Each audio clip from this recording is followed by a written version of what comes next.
milestones of the century.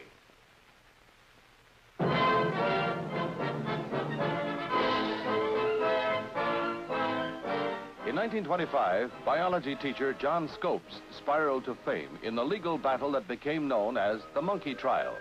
Whether man was descended from the monkey or just making a monkey out of man was fought in a courtroom that challenged the truth of the Darwin theory of evolution.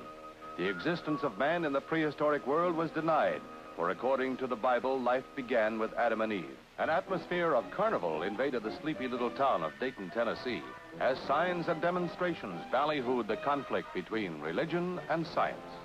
As the world waited, hundreds jammed the courtroom to see if man's intelligence and belief could be controlled by law.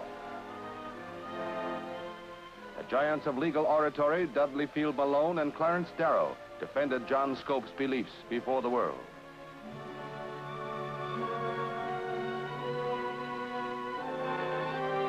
It was John Butler's anti-evolutionary law that prohibited the teaching of any theory that denied the story of divine creation. Assistant to the state prosecutor was William Jennings Bryan, who adamantly crusaded against a scientific and atheistic world. Raised in a devout Christian environment, he believed that any education that destroyed the religious faith could not be endured. William Jennings Bryan and Clarence Darrow fought a battle of words.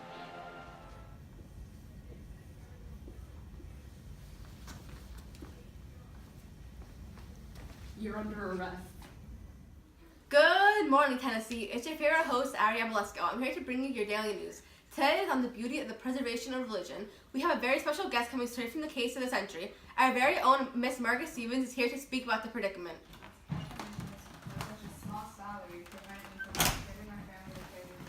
Welcome to Good Morning, Tennessee. It's great to have you with us, Miss Stevens. Golly, it is great to be here, Miss Abulevsko.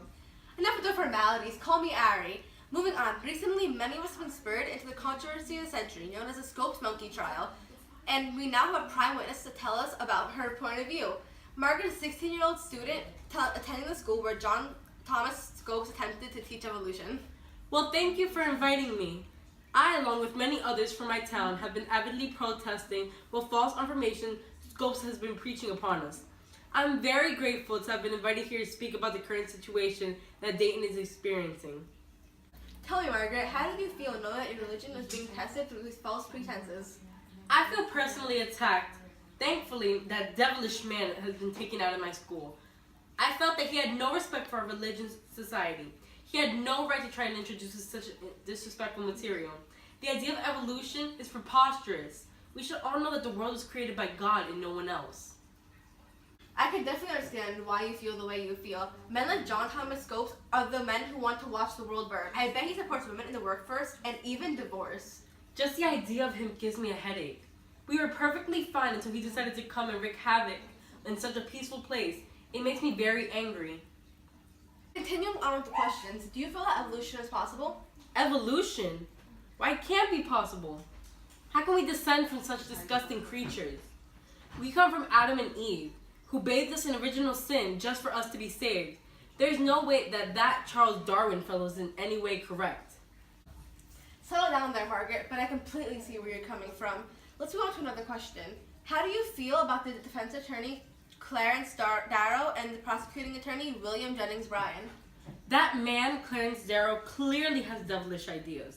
How can anyone defend evolution? God will punish him for his actions.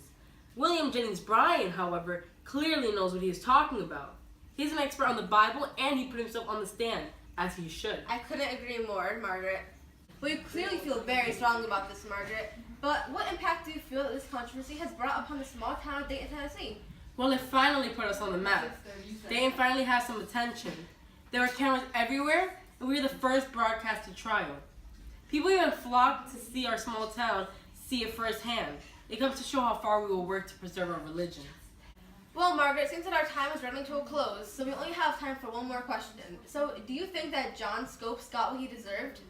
If I were the judge, I would have granted him a lifetime in prison for his actions. A fine of $100 is not nearly enough of a punishment for his disrespect of our religion.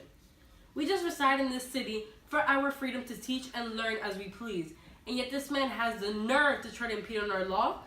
He deserves the worst punishment for going against God's word.